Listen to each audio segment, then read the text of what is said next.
Hi and welcome to the Career Stories podcast. My name is Joe and I'm with my colleague Carrie. Hello. As you know, we are both careers advisors for Skills Development Scotland, and this is episode 2 of the Career Stories podcast, where we talk to professionals about their job, what they do, how they got into the role, a little bit about any ambitions they've got for themselves as well, which is quite exciting. It's also a really good opportunity for people to learn about different careers that they maybe don't know so much about. I'm super excited for today because it's lots of people that we speak to are so interested in working with animals, and it's one of the things that comes up really frequently. So it's amazing to be able to speak to someone who's in that field, and it can be good for people to maybe find out about things they maybe don't realise are parts of those jobs, because maybe I think people think about the glamour of things and the surface level of different jobs. To actually get to the nitty-gritty is exactly what we want to do. Yeah, so we have with us the wonderful Brittney Gill. Hello. How are you doing? Good, thank you. Thank you for having me. Thank you for coming. So Brittney works as part of a team dedicated to caring for various species of animals at the zoo.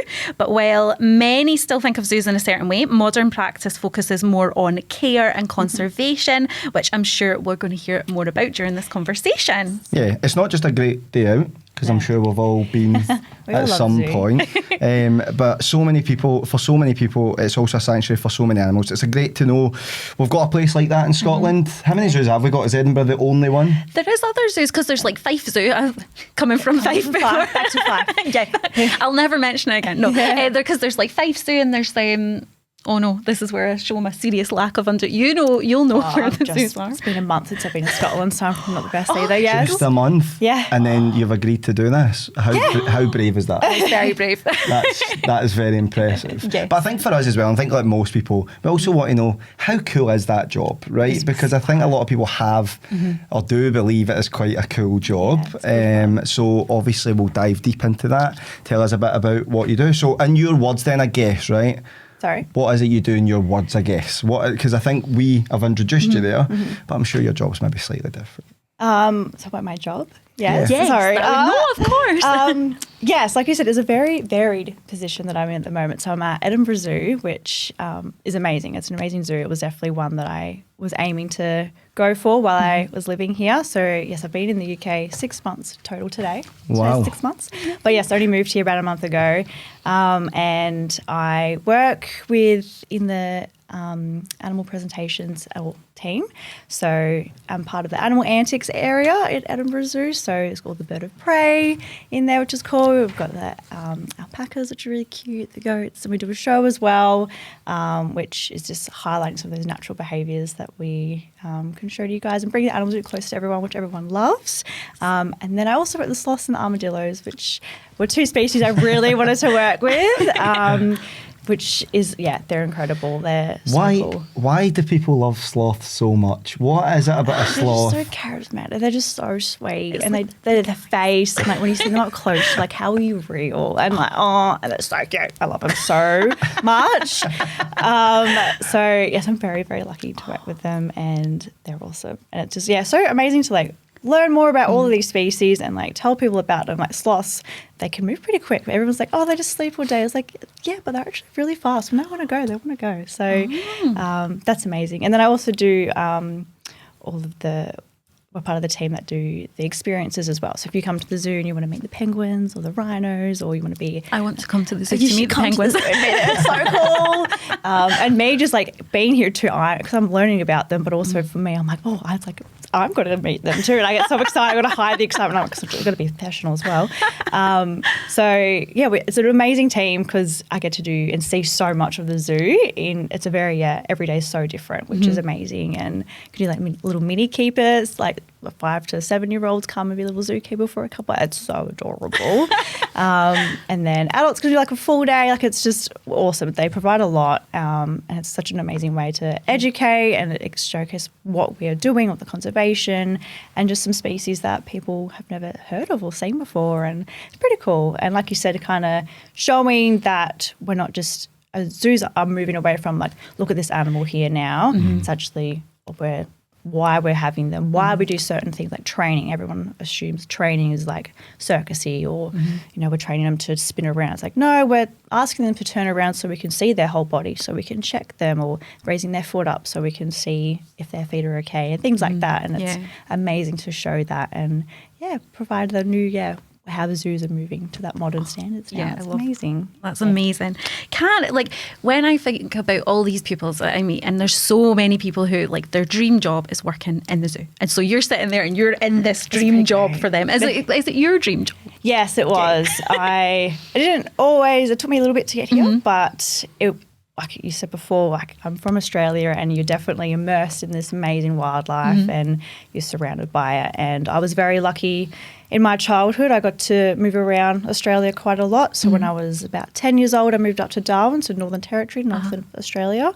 And instead of going to the movies, we went to a waterfall or a national park. And so I missed the whole Harry Potter phase. But I had a snake all around me, and I remember that I was about 10 or 11, and I had the snake go down my top and like around me, and I was like, I wasn't scared, but I was like, this is amazing, like this is what I want to do. And I remember then looking up like work in zoo or what is zoo like, and it came up with zoologist. I was like, okay, like I've got to go for a zoology then. So that was the dream from quite a young age, and then getting into high school. I hated high school, absolutely hated it. I did not want to be there. And our school provided, this is in Canberra, provided opportunity for like 6 weeks to go and do something. And I just wanted to get out of school. So hairdressing came up. And I was like, 6 weeks, I get to like go play with hair and like do beauty stuff. Like, okay, sure. And so that took me, I was still in school, but it was like once a week I could go out to TAFE and do that, and I actually fell in love with hairdressing. And my teacher offered me an apprenticeship, and I was like 15, 16 years old. You get bombarded with like, you should know what you want to do. And I was like, I don't know what that it is. Or like, I'm going through a lot myself right now. Like, no 15-year-old knows what they want to do. Or like some do, of course, but there's just so much happening and so much pressure on it as well. So I went into hairdressing. I decided almost animals didn't exist, and I just went into that, but I fell in love with it. It gave me a bit of purpose and guidance, which I really needed at that time. And so I went into that. I still continued into, so I finished year 11 and 12, but I was able to start my apprenticeship while doing that, which was really cool. So I could come out with a university score if I wanted to go to uni, but also an apprenticeship. And I was like, keep my options open. That's one thing my parents always said was like, keep your options open. And at the time I'm like, shut up, you don't know anything. But also they did know what they were talking about. So I did that, and I was loving hairdressing. The aim was I was going to move to England. I've always wanted to move here. And I knew that from about 15, that was like the goal. But I was going to do hairdressing. And then I was in my final year of high school and loved my biology teachers. They were amazing. And I was just, I fell back in love with it all, and I was like, this is what I actually want to do. And I was like, I don't want to do hairdressing anymore. And I was like, what am I doing? But I then had my gap year and I finished my apprenticeship. So I still wanted to do that, and it's a great skill that I now have. Paid my rent during uni because I could do haircuts for cheap, so that was great. And I could do my own hair now, so that saves me money. It's great.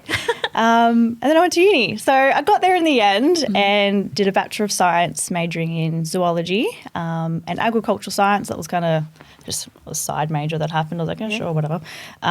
Still very interesting. But so came out with that, and then like those subjects were looking at animal behaviour, animal nutrition, animal reproduction, which is what I really loved and wanted to follow that. And then a whole range of different things, like there's chemistry in there, there was just basic biology. So it was amazing. I loved uni. It was that contrast from high school to uni, where you're like, you hate high school because there's so many subjects and things you just don't want to do, and then you can finally focus on what you love and immerse yourself into it. I didn't get the best score either for uni, and I think that's something important to highlight, that it's okay if you don't get the score you need to. And there's so many ways to get there. That's like one thing. I've got 5 siblings and I've drilled into them, like, you don't need to get the score. It's okay if you don't have like the path that you should have. Like, yes, it's easier, of course it is, but there's 10 different paths as well, and that's totally fine. Sounds like a careers advisor. Thank you. it was just so important because when I was 15, like you just get bombarded and you're like, you need to know what you want to do. I was like, I don't know what I want to do. And it's also okay if you change your mind too, which I ended up doing as well. It's a good point. I think one of the things I would talk to pupils about and say to them, it's not necessarily about the end goal, it's about the first step. Yeah. So, trying to make sure that if you look back in years, and you've already done it here today, talking about that the right step was hairdressing for you, and you grew to love something that wasn't even in your thought process. No. But, that inner child of loving animals and obviously over time became, you've transitioned back into working, Came back, which is pretty cool. So it shows you've got that kind of range of doing what you want and keeping your options open, as your parents said. Yeah, it is good. Which is good. And you also mentioned that about parents, because parents are probably your main influence, right? Your main support network for a lot of people, or whoever lives at home with them. And we're just the careers advisor in school. We have limited time with them to talk about what they want to do. So, you mentioned there that as much as you felt at the time, they didn't know what they were talking about. Yeah. You look back as an adult now and you go, like, oh, makes sense, I get it. And now I'm that for my siblings. I'm like, do this. And they're like, you don't know what you're talking about. I'm like, you're like, wait. Look at me. Yes. Look at what I'm doing. It happens, yes. How did you feel about that transition then from, although I know you still do a bit of hairdressing, but like committing to the kind of animals full time, because you obviously did your qualification and then decided to go all in? Yeah, it was, and I've had a couple of moments in my life too with my career being like, is this a waste of time for me? And now I always just sit with like where I am now. I'm like, it all was all meant to happen, and all that happened for me to be right here.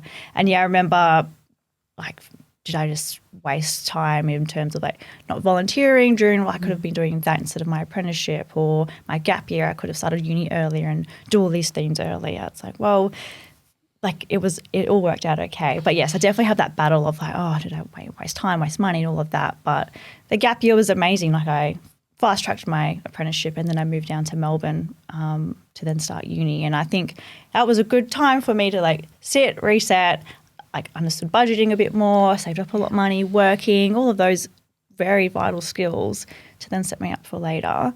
And then another moment of that for me, because I did my research year as well. And then I really wanted to get into conservation and it just wasn't happening. I was like, is everything a waste of time? Like, what am I doing? And then I got my first job at Melbourne Zoo after that. So, it all works out in the end. I think you've got to sit with it. It's hard. And at the time, it just feels like everything's awful and it's not going to work out, but it does. And everything, I think, like your path to get there it's all meant to happen for a reason. Yeah. And I suppose when we think about it, because obviously you were talking about all those things that you were studying at uni and how like the bits that you found really interesting and all the different aspects of it. So I suppose when we've got young people and we're looking at university degrees with them and we're going, right, look into it, look at the different unis, what are they, what do they offer that's different, how do you choose which one you want to go to, and then taking what you've then learned there in uni and then putting that into practice. How did that feel going from uni into Melbourne Zoo? Yeah, showed how much I didn't remember. I won't lie. But no, it was awesome being like, you go through all the different unis. What do they have to offer, and like how would I want to apply that to then you're in the role. You're like, oh, that one lecture I remember, I'm actually applying it here, or talking about a conservation element. I'm like, oh, I can now implement that. And that, it's really a big full circle moment. And that is amazing. And for me, like the end goal was always conservation. Getting that first role was amazing for me. Everything just you mentioned a little bit about the conservation, and that seems to be more important now, where it's not now just a plain glass window, exploiting the animals. Like obviously that's became a passion of yours. So what kind of things are you doing currently, or what is the kind of plan, I guess, for you in that role to try and help the zoo and conform, I guess, to trying to support the animals? So previously I was working with a little native mouse species called a Peculiar, or a New Holland mouse, and the aim for that one was to essentially bring them back into captivity because the numbers were declining, and it was at the point where we need to step in, create an insurance population. So that's making sure we have genetics. So in case something happens drastically, like a bushfire or something like that, we've got genetics still, and we can then breed and then release hopefully as well. So I was part of the captive breeding program for that one, and breeding them up, and they were so cute, and they smell like the beach, and they're amazing, and we love them, and they squeak when there's babies. It was beautiful. They're the best. So we had two really successful breeding seasons, and then we're able to what's called a soft release. So have big enclosures out in the wild, and then we're still supplementing, feeding them like every second day, essentially weeding them off instead of us feeding them at 4 o'clock in the afternoon. Here's your corn, here's your food, you know. And there's a whole lot to it, like we're monitoring them and all of that stuff. And then we were able to do a hard release, so take the enclosures off and then release them out, which is really exciting. So we welcome them back to country after almost 50 years, which is incredible. Yeah, and that's a huge highlight for my career. That is like, that's the end goal. That's what you want to do. You want to be able to, bring them into captivity, because zoos hold such a important role for that. Where we're not just there to like, oh, look at this animal, it's great. You need zoos to have those facilities, like to be able to breed them, to monitor them, to understand those genetics. There's so many people, so many parties that work for that, and then be able to then release them. We're like, amazing, we've done that. That was the goal, but like still need to keep going, because obviously they're not up where they're not threatened or anything like that. And Zoos Victoria have done that with some species, which is incredible. They've brought them gone from like endangered to non-threatened, which is amazing, which is like, that's the goal. So that's cool. And then now being in part of the experiences team, it's spreading that word as well, which is just as important, like the education side and just talking to people about why we're doing it and what we're doing, because people love to know. Like everyone loves, again, what we're saying, like everyone's nosy. We want to just know everything about everyone's job. Like I do. Like tell me everything. I just want a day of work with every single crew, Like I want to be a firefighter for like just a day. What do you do? And then I want to be a nurse, like just to say everything. And so that's like, it's just as important as well as doing, the breeding and the releasing, the monitoring, all of that. The educating too, and spreading that word of like what we're doing, why we're doing it is huge. So it's great. So you're working with these species that are kind of these little flagship species, or like little mascots, being like, this is what we need to show you what's happening in the wild. Like we've brought a sloth into captivity. It was like, oh, they should be out in the wild. Like yes, of course, and that's the goal. But we can't save the wild ones without having them here to show you and teach you what they can do, what we know about them, what we don't know about them, what are their risks, why are they endangered, all of those kind of things. And then hopefully people leave the zoo and be like, oh, like I've learned something, how can I help, what can I now do in that? And a lot of our experience that we do go directly back into conservation too, like our armadillo magic moment, where you can meet one of our little 3-banded armadillos, or a large hairy armadillo. They're great. That goes straight back into our conservation work with them in South America, which is incredible. So it's nice. And you can tell that 50% of us is absolutely adoring.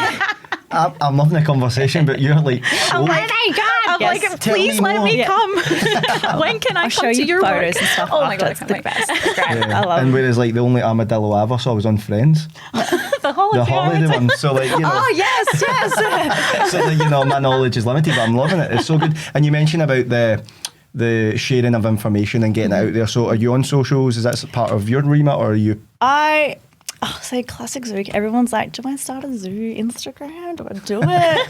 I really should, because it's like, it is just another way of putting it out there, like what is there and what not. So I do have socials, but not like zoo socials. But of course, all the zoos have their social media too, which is like definitely follow all of them, because not only there's some great content, because a lot of like the keepers might send in some stuff that you might not see. Like there's one on there at the moment of them, they're cleaning one of the drills, and they're like licking the window and like trying to clean with us, and it's so cute. So like things like that is awesome, and like makes people again want to come to the zoo. If you come into the zoo, you're supporting conservation already, and it's just big full circle.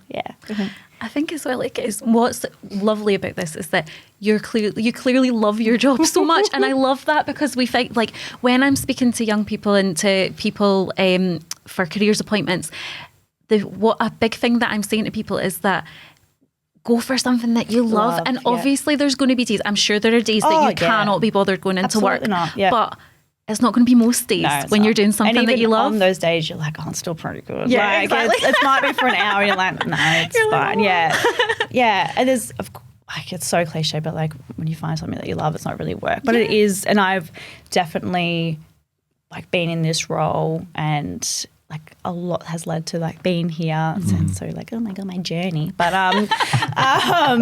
it's definitely, I've like wow, I really do love my job, and I'm very grateful that I've had these opportunities to get me here, and like the work I'm doing is amazing. And like, sometimes like, oh, we've got to clean, like you're dirty, you've got to clean, you've got to like, you're carrying stuff, you're like tired, you're in the rain, like all of those things. But then you're like, oh, but I had a really cool training session with one of the owls today, or saw cool behaviour with the sloth, and you're like, oh, that's really cool. Like, wouldn't say that. What would you say then? Because obviously you mentioned the dirty side of it, obviously, but what is some of the challenges, I guess, of the role that you've got, whether it is obviously practical challenges or, you know, like challenges, you know, caring for the animals, things that, you know, maybe some people, if they were just to go research for the job, maybe wouldn't find?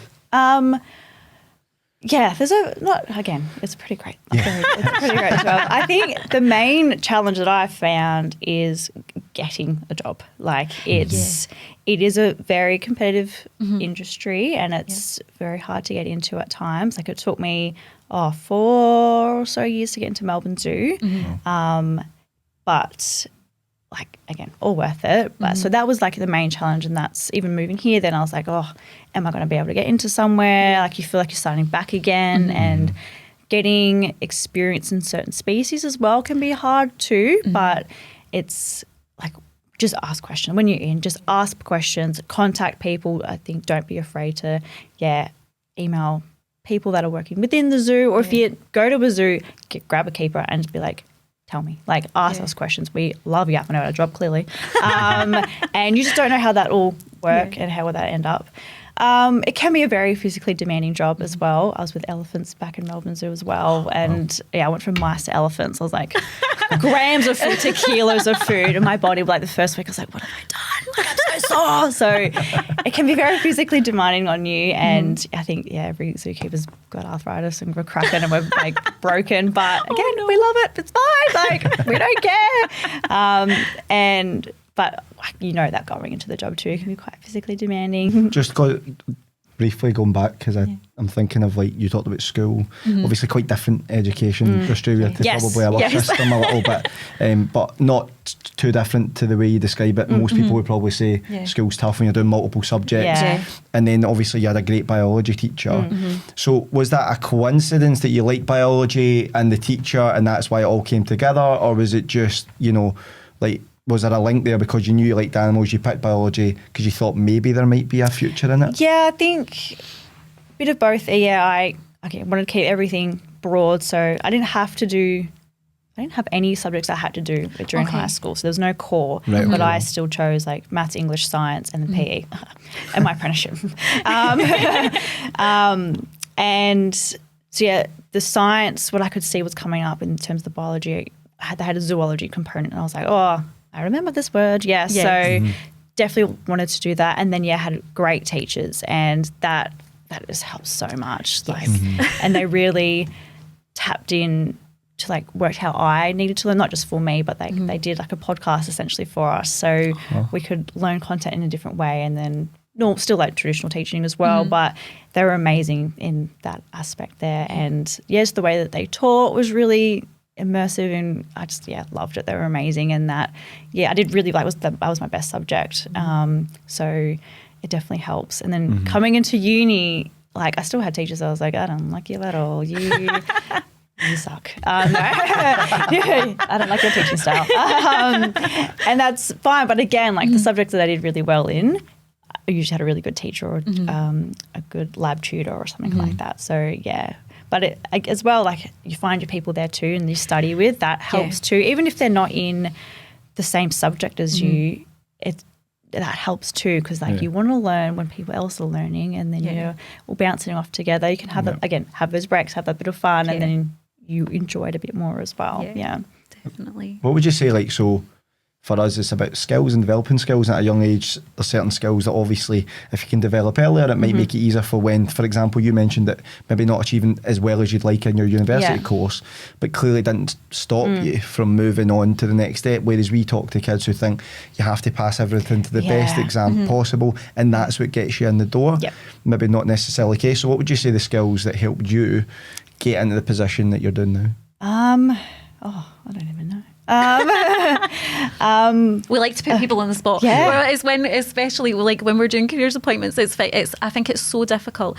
I think it'd be easy if someone said to me right now, what are your skills? I would probably do this exact same as what you did. But if someone said, oh, what's Joe good at? I'd be like, oh, he's good at this, this, and this. It's so much easier to speak nicely about other people than to yourself. So I think being just as adaptable and as flexible as possible, that I think has helped me calm down at times, because you do get just stuck on like, this is the only path and I have to get there, and you've got this pressure, like you need the score to get into here and all of that, and it is just knowing it's okay, like it's actually okay if you don't get in. Sure, it might add another year, that it's a year in the scheme of things. That's actually no time at all with your degree or like studying, I find.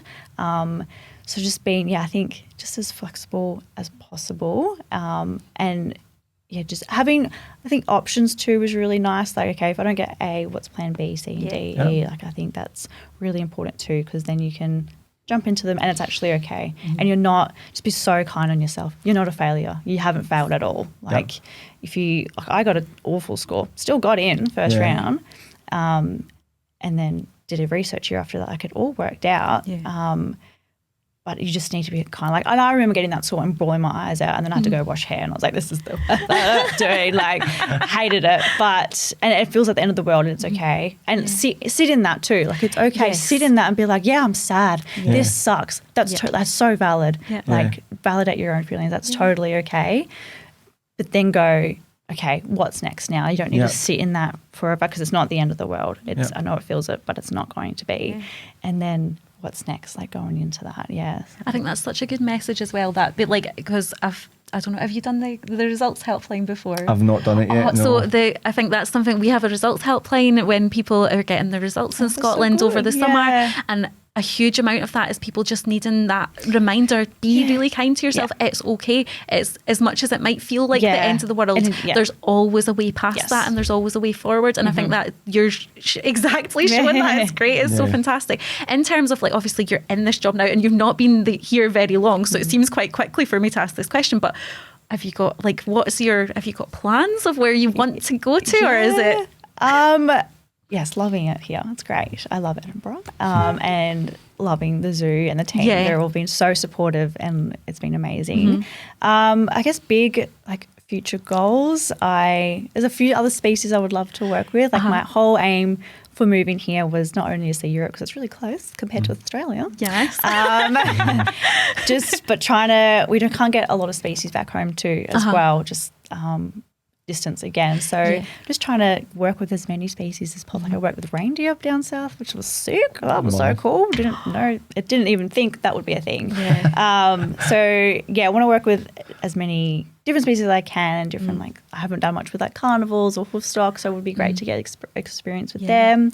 And then in terms of big goals, I would love to, like, working with the elephants. It was amazing to see how that team worked, and it was a lot of mums as well, and that was amazing to see, because I always, like, a lot of women in science, it's always the men go through, the women don't, or they won't have kids, say, and that's also totally fine, but that's just how I usually see it. And that's how I kind of assume zookeeping might be. I might have to take a real step back in my career. But there were so many, like my manager and the project manager for the massive move as well, they had kids, and it was just amazing. A lot of the team had kids, and it was amazing to see how you could do both, and that was really inspiring for me. And so that just made me flourish more and want to do more things. So I would love to be a project lead on a massive project, or start a conservation from, like, start to finish, through like maybe getting the animals in. What are we trying to achieve here? Who do we need to breed? And then moving on and releasing again. I would love to be from start to finish with a project like that as well. But But yeah, for now, just bopping around. The animals, yeah, love it. But that's, even that's such a good point that I never thought about as a male, you know. But it's all right. we're ridiculous. But it's a good point, you know, that I think a lot of people, not necessarily maybe kids thinking like that future, but you know, maybe there is a systemic thing now getting women into STEM and how tough it is, particularly for us when we're having conversations. Maybe it's not as it's not as talked about by the female. I do have like a lot of young people who I've spoken to who have mentioned when we're having these conversations about careers, I'll often speak to people about what do you want your life to look like, and a big part of that is like very often girls. It's a lot of girls who say it to me, and girls will say, "I want to be a mum, and I want to have this career as well." And what we're trying to do is trying to encourage people to pursue that dream career, but also have that life around it that they want. Whereas maybe, you know, I don't have as many boys saying to me, they might not mention that they want kids, or they'll say they want kids, but they maybe don't always think about how that'll impact their career, because I suppose historically it is the women's career that's impacted. So the fact that you're seeing all these amazing women in these jobs who are also mums, like that's fantastic, and that's really good for people to be able to hear as well, that you can still have these both. I think that's fantastic. You can absolutely. I love it. I mean, let's be honest, we probably could talk about animals all day here. I know. I'm like, when you said about reindeers, I'm like, did you know that they do the clicking? I know they click. It's so weird. It's so weird. I love it. Other than that, and polar bears, like I must admit, Australia won't see many snow that much, will it? No, definitely not the same snow as here. Yes, no. Doesn't last long. No. Here sometimes I feel it lasts forever. But I know it's that thing, I think, when you're saying about, because I suppose when people are thinking about going and working and like being a zoologist, they maybe don't think about the fact that you'll be more often, you'll be specialising in something, and you'll have the like you're working with this now and you're working with this, whereas I think sometimes we might think, oh, I'll be in the zoo and I'll do this one day and I'll do this, whereas like you couldn't get the expertise enough to look after something properly if you were doing everything. So and I think like people coming into it, like if you know like I want to work with tigers forever, great, aim for that, and if you don't, like kind of like what I'm doing, I just want to be as broad as possible, so then I can be like, actually love working with them, don't like them. Like I'm working with birds at the moment, didn't consider myself a huge bird. I love them now. Like they're awesome, like bird of prey, so cool. So I'm like, is this like another, I have a different avenue I can explore now. And that's like my whole aim is to just figure out what I do and don't like, and then maybe I can then go a bit narrower and find that. And I think, if you do know what you want to do, go for it. It's great. I think one thing definitely getting into zookeeping is try and volunteer as much prior. Get that experience with animals as much as possible, even if it's in like a dog shelter or you're just volunteering for a rescue centre. Like anything helps. Well, most animal care courses or zoologic. Oh God, I couldn't say this earlier either. But like a lot of the courses that are to do with animals, you have to have the work experience, and that can be so difficult to get. So but then things like doing the keeper for the day things and stuff like that can be counted towards that as well. And exactly, definitely. Holding a spider once, does that count? No. Okay. Sorry. I'm the spider catcher. That's totally, that doesn't important job. It's an important job. It's a very important job. But no, listen, honestly, thank you so much, Brittney, for coming. Obviously, if you're ever in Edinburgh Zoo and you see Brittney, I'm sure she would love to talk. Because to be honest, you have light up the room. To speak to you. I really appreciate it. So this is our second episode done. Yes. We're starting to get into the groove of this. Hopefully. Which is so good.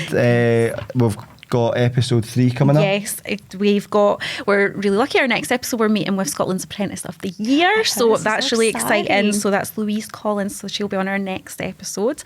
And honestly, this has been so wonderful. Like, just personally, this has been an amazing conversation. But I think everyone listening, like, it's so interesting, and so many people are so interested in working with animals, and to actually get that little insight into what it's like, it's just love it. Thank you so much. Thank you so much.